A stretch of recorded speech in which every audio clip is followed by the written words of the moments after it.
नमस्कार दोस्तों, स्वागत है आपका हमारे चैनल द न्यूज़ वर्ल्ड 24+ में। गर्व का पर्व स्वाधीनता दिवस बड़े हर्षोल्लास के साथ मनाया जाता रहा है। इस बार भी ये पर्व बड़े हर्षोल्लास के साथ मनाया जाएगा। प्रधानमंत्री के घर घर तिरंगा के आह्वान के बाद में आम जन में इसको लेकर एक उत्सव का सा माहौल बना हुआ है और शहर गलियां झंडे से अट गई है। ऐसे में झंडे के प्रति कितना क्या कौन कौन सी जो बातें हैं उनका ध्यान रखना चाहिए। हमारे साथ में यहाँ पर मौजूद हैं सहायक सचिव ALT चौमुख के प्रताप सोनी। उनसे जानेंगे कि झंडे को लेकर आमजन कौन कौन सी सावधानियाँ बरतें और उनसे ये भी जानेंगे कि इस तिरंगे को लेकर के क्या कुछ इतिहास रहा है। प्रताप जी, आपका स्वागत है हमारे चैनल के अंदर। पहले मैं ये जानना चाह रहा हूँ कि ये जो झंडे को लेकर के क्या इतिहास रहा है। नमस्कार सर, सबसे पहले मैं आप सभी को स्वतंत्रता दिवस के 75वीं वर्षगांठ पर शुभकामनाएं देना चाहूँगा। सर, मैं बताना चाहूँगा आपको कि ये जो घर घर तिरंगे का अभियान जो चलाया जा रहा है, इसके लिए मैं आपको राष्ट्रीय ध्वज की आचार संहिता और नियमों के बारे में बताना चाहता हूँ। मैं आपको राष्ट्रीय ध्वज के बारे में बताना चाहूँगा कि सर्वप्रथम राष्ट्रीय ध्वज का जो इतिहास है, सर्वप्रथम राष्ट्रीय ध्वज बहादुर शाह जफ़र मुग़ल शासक जो थे, उनके लास्ट शासनकाल में राष्ट्रीय ध्वज का निर्माण किया गया। वह राष्ट्रीय ध्वज रानी लक्ष्मीबाई और नाना पंत साहब के द्वारा बनाया गया था। उसके बाद 1906, 1907 में भी राष्ट्रीय ध्वज में कई परिवर्तन होते रहे। उसके बाद बाल गंगाधर तिलक के सानिध्य में 1917 में राष्ट्रीय ध्वज बनाया गया। फिर बाद में राष्ट्रपिता महात्मा गांधी जी के नेतृत्व में 1921 में राष्ट्रीय ध्वज में हेरफेर कर राष्ट्रीय ध्वज का निर्माण किया गया। आखिरकार 22 जुलाई 1947 को राष्ट्रीय ध्वज तिरंगे को अपनाया गया। अब मैं आपको बताना चाहूँगा राष्ट्रीय ध्वज के फहराने के नियम। राष्ट्रीय ध्वज के फहराने के नियम है, राष्ट्रीय ध्वज को फहराते समय हमेशा केसरिया रंग ऊपर रहेगा, हरा रंग नीचे रहेगा। राष्ट्रीय ध्वज किन्हीं भी दो देशों के अगर ध्वज एक साथ पहनाए जाते हैं तो वह समांतर ऊंचाई पर पहना सकते हैं। राष्ट्रीय ध्वज को फहराते समय इन विशेष बातों का ध्यान रखें कि राष्ट्रीय ध्वज मैला, गंदा, फटा हुआ ना हो।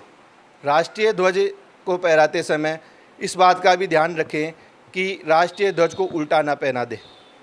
इसी प्रकार राष्ट्रीय ध्वज अगर कहीं कोई कार्यक्रम हो रहा है तो वक्ता मंच के दाहिने ओर हमेशा राष्ट्रीय ध्वज पहनाया जाता है। मंच से ऊपर ही राष्ट्रीय ध्वज होना चाहिए, मंच से नीचे राष्ट्रीय ध्वज नहीं होना चाहिए।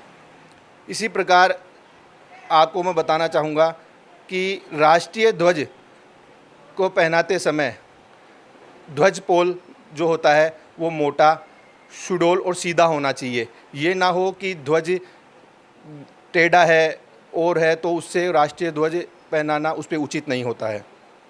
आप सभी को मैं ये बताना चाहूँगा कि घर घर तिरंगा अभियान के तहत जो कार्यक्रम चलाया जा रहा है उसमें 13 अगस्त से 15 अगस्त तक अपन घर पे झंडा लगा सकते हैं। आपको सबसे मैं मेन बात बताना चाहूँगा कि राष्ट्रीय ध्वज अगर फट जाता है, अगर मैला हो जाता है और वो पहराने के काम का नहीं होता है तो आप उसको एकांत में जाकर नष्ट कर दें। इससे राष्ट्रीय ध्वज की गरिमा बनी रहेगी। मैं आपको बताना चाहूँगा 2002 में फ्लैग कोड में यह बदलाव आया जिसके कारण आज अपन घर घर तिरंगा पहना सकते हैं। नहीं, इससे पहले एक समय यह भी था दोस्तों कि राष्ट्रीय ध्वज को हर कोई हर जगह नहीं पहना सकता था। प्रताप जी, एक बात और पूछना चाहूँगा मैं कि ये जो राष्ट्रीय ध्वज जब ये आप कह रहे हो 15 अगस्त के बाद में उतारना है तो उतारते समय भी अब उसको लोग कहाँ रखेंगे, क्या कुछ नियम है उसके लिए भी? क्योंकि भाई इनका जो जोश है युवाओं में इस समय तगड़ा है कि जो झंडे को लेकर के, और ये काफ़ी लगे हुए हैं, शहर पूरा अटा पड़ा है। तो ऐसे में जैसे गाड़ियाँ हैं, बाइकें हैं, घर हैं, वहाँ पे जो झंडे लगे हुए हैं उनको क्या करना चाहिए आमजन को? देखो सर, राष्ट्रीय ध्वज को 3 रोज़ जैसे अपन पहना रहे हैं, 3 रोज़ पहनाने के बाद उसको 16 तारीख को अच्छे से ध्वज को उतार कर समेट कर फोल्ड करके उसको सही जगह पर अपने अटैची वगैरह में रखना है, उसको सही तरीके से, ताकि अगली बार जब भी स्वतंत्रता दिवस हो, वार्षिक पर्व हो, उस पर अपन राष्ट्रीय ध्वज पहनाएं तो सुरक्षित निकाल कर पहना सकें। बाकी 16 तारीख को अपने को राष्ट्रीय ध्वज को उतार कर ही रखना है सही जगह पर। ये थे प्रताप जी सोनी, जिनसे हमने जाने कि भाई आमजन जो है राष्ट्रीय ध्वज के प्रति कितना क्या सम्मान रखे और कैसे क्या उसका जो है झंडा फहराना और उतारना, इन पर ध्यान दें। जोश के साथ में होश खो ना बैठें आप लोग।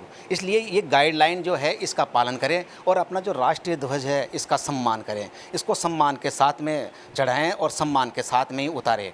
बाइकों पर, गाड़ियों पर भी जो लगे हुए हैं ध्वज, वो कहीं गिरे नहीं। इस बात का विशेष ध्यान रखते हुए ये स्वाधीनता दिवस जो है उसको उत्सव के रूप में मनाएं। स्वाधीनता दिवस की आप सबको हार्दिक शुभकामनाएं।